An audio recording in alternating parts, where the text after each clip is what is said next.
Hello everyone, welcome to another Rick's Picks. Today I'm going to be doing my review of the Todd McFarland Toys figure, the Khorn Berzerker. So what I'm going to do is I'm going to take a look at this guy in packaging, then I'm going to take a look at the figure and its accessories, and then I'm going to give you my thoughts on them. And just remember, I do have a Warhammer 40K playlist, so if you want to check out any of those videos, it'd be appreciated. And if you like any of the videos that you see here, go ahead and hit that thumbs up, share, and subscribe. They're small clicks for you, but it really helps this channel grow. So, without any further ado, let's get to the review. Alright, so here he is in packaging. I like the packaging for this, alright. I like this white background with the, art here. You got the official licensing here. His name, the Warhammer 40K logo, McFarland Toys. World Eaters, that's a symbol of chaos. And then you get, sizes and whatever here. And your age restriction up here in the corner. Alright, spinning around here, you get this really nice Khorn artwork. I really like that. You got the, World Eater chaos logo here. Warhammer 40K, McFarland Toys. Then you get this beautiful art back here. I love this art that looks really nice. With the 40K logo, the official licensing, and a little bit of extra legal here. But that looks like that's straight out of some of the playbooks and stuff from, the game. So I really like this art on here. Alright. Over here, you got the World Eater, Khorn Berzerkers. Warhammer, McFarland Toys, official licensing. Alright. Your top, you got your Warhammer 40K logo. And then underneath, you got your legal. Now, I find this box interesting because anybody who's been collecting these figures know that they changed the box drastically, okay? The original figures had a totally different box. I think it was just like an open shell. It had some Warhammer art on the side and a couple other things. It looks totally different than the old boxes. And I find this interesting because it looks very similar to the Joy Toy boxes. If you look at these two side to side, you would almost think it's the same company that did them. The only real difference is that this has an open shell so you can actually see the figure, where this is, a picture of the figure. But overall, it's pretty much the same. You got the Warhammer 40K logo in both corners. McFarland Toys, Joy Toys. The name of the figure, the official logo. You even have the same style side art. So, the only real difference between these packaging is the back. So, once again, you look at the back, you got that art. Where on this, you have, different pictures of the figure and what have you. So, I don't know if that was a McFarland Toys decision or if it was Warhammer saying, hey, look, we want all our figures to be unison in their packaging. So you have to start doing your packaging this way. But I find that very interesting that McFarland Toys change their packaging completely to match up with the Joy Toy figures. So with all that being said, let's take a look at him and see what he's about.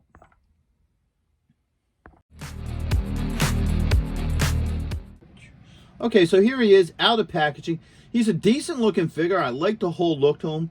I think my only issue with him, and this is like a personal issue, is I think the paint deco could be so much better on him. I mean, I grew up in like about the 90s and stuff when McFarland Toys were just starting. He used to do all sorts of crazy detail onto his figures. I mean, his figures were known for the detail, and I just feel like this figure lacks that. I mean, if you look at the legs here, all right, for one, the gold doesn't go all the way, up to the kneecap. It's just kind of in the front. It's the same with like this band here. You don't have any paint on the top of it. There have been a time like all these nooks and crannies would have some sort of wash in it. So I find that a little bit disappointing. I could have seen more detail in the belt. So let's give them a rotation. And once again, this is just me personally, because like I said, I grew up with the old McFarland Toys. I know what kind of detail he would even put into these, all right? And it's the same with the hands. Like, if you look at these hands, they're only one color. There would have been a time when all this inside would have been black, and then, like, the armor would be like a red, instead of just being all one color. So, to me, personally, that's a disappointment. Other than that, he is a decent looking figure. So let's go through his points of articulation. So the head's on a ball joint.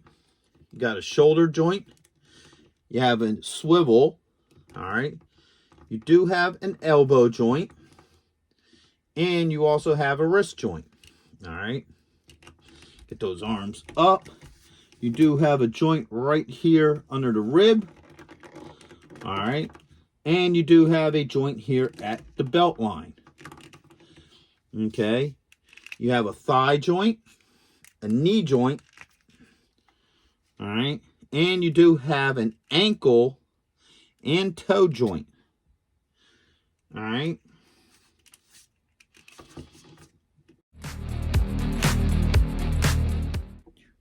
All right. So next we're going to look at his accessories. Now he doesn't come with too much. So he comes with two hands. So he has this open hand. All right.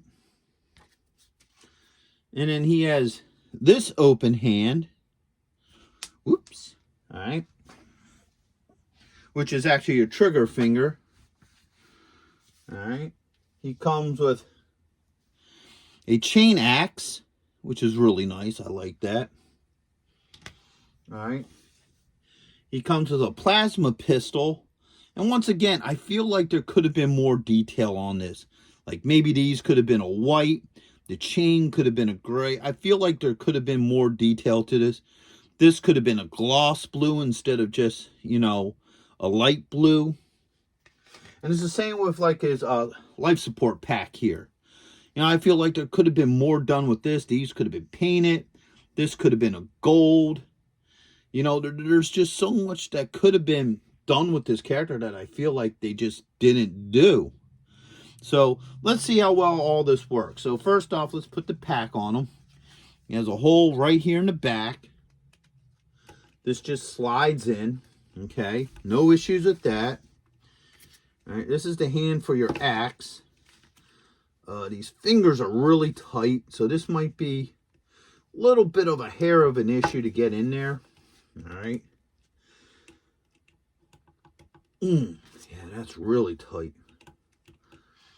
Let me see if I can just pop it in there.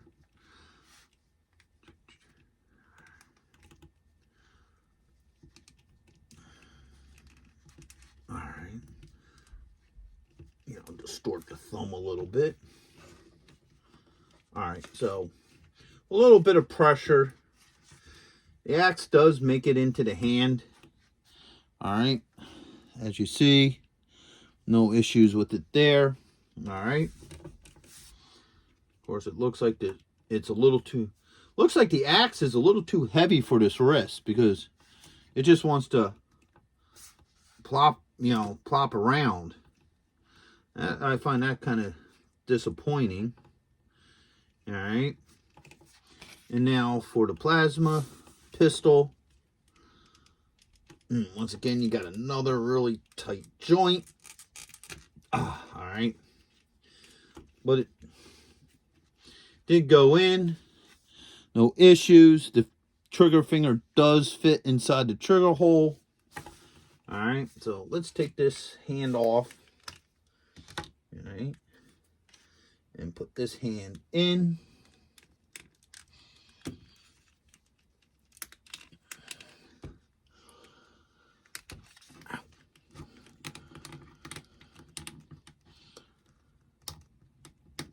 All right, so the hand does fit in there. All right, you get a little bit of a gap there. Could probably be pushed on a little bit more. So everything seems to work fine with this figure.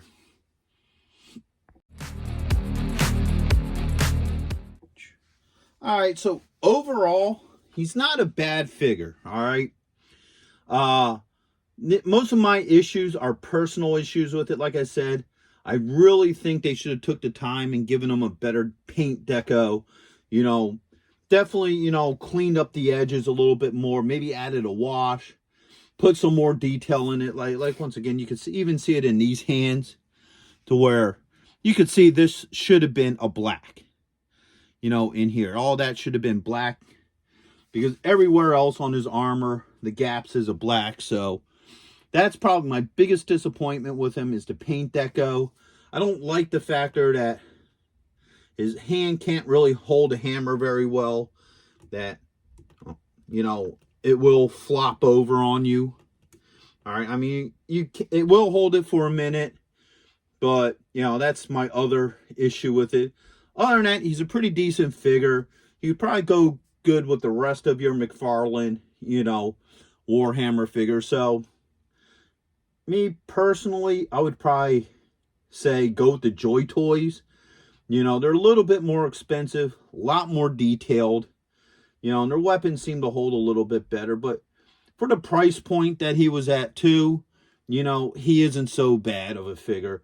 I would recommend getting him. If you're a big Warhammer fan and you got some of the other McFarland figures, he would definitely go good with those figures as well. So, with that being said, I hope you all did like this video. If you did, go ahead and hit that thumbs up, share, and subscribe. They're small clicks for you, but it really helps this channel grow. So, until the next one, late.